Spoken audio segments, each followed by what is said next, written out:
طارت روحي حباه في المنام إليك رام كل كربا سيدي لبيك. Assalamualaikum warahmatullahi wabarakatuh. Halo semuanya, selamat datang kembali di channel Literasi Hukum bersama saya Andika Faisal Lukman yang biasa dipanggil Faiz pakai F ya teman-teman. Pada video kali ini kita akan bahas topik dasar yang jadi tulang punggung ilmu hukum tradisional, yaitu dogmatik hukum. Biar nggak bosen dan mudah dimengerti, kita bakal bedah mulai dari pengertiannya, perbedaan pandangan ahli, sampai karakteristiknya yang bikin ilmu ini sangat penting buat dunia hukum. Simak ya sampai habis, dan jangan lupa klik like dan subscribe kalau kamu suka kontennya. Pernahkah kamu berpikir, bagaimana hukum yang ada di buku itu bisa diterapkan di kehidupan nyata? Nah, jawabannya ada di dogmatik hukum. Secara tradisional, dogmatik hukum adalah kajian yang fokus ke hukum positif, yaitu hukum yang sudah dibuat dan berlaku secara resmi.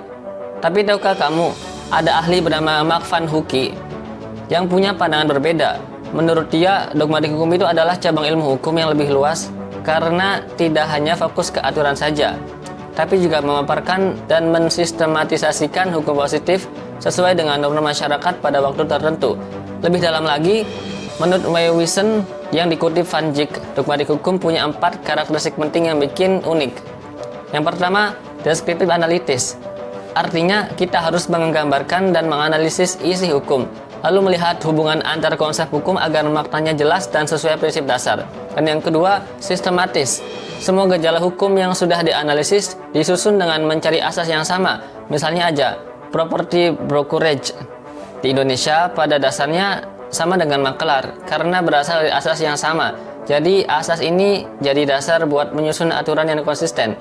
Dan yang ketiga, hermeneutis. Hukum perlu diinterpretasikan agar maknanya jauh lebih jelas, bukan cuma baca teks doang, tapi cari makna yang lebih dalam sesuai konteks. Yang keempat, normatif. Dogmatik hukum nggak bebas nilai. Kita harus menilai apakah hukum yang berlaku sudah tepat atau belum. Karena akhirnya tujuan hukum adalah keadilan dan kebebasan.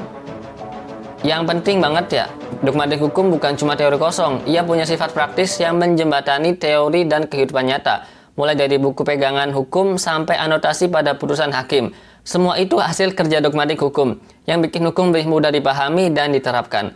Singkatnya, dogmatik hukum adalah mekanisme buat memaparkan, menyusun, dan menjelaskan hukum positif, yang nantinya jadi dasar buat menyelesaikan masalah hukum di masyarakat kita. Nah, itu dia pembahasan tentang dogmatik hukum kali ini. Mudah dipahami kan? Bagaimana teman-teman? Jangan lupa tinggalkan komentar kalau kamu punya pertanyaan atau ingin bahas topik hukum lain. Jangan lupa juga like, share, dan subscribe channel Literasi Hukum agar kamu gak ketinggalan konten menarik lainnya. Sampai jumpa di video selanjutnya. Wassalamualaikum warahmatullahi wabarakatuh.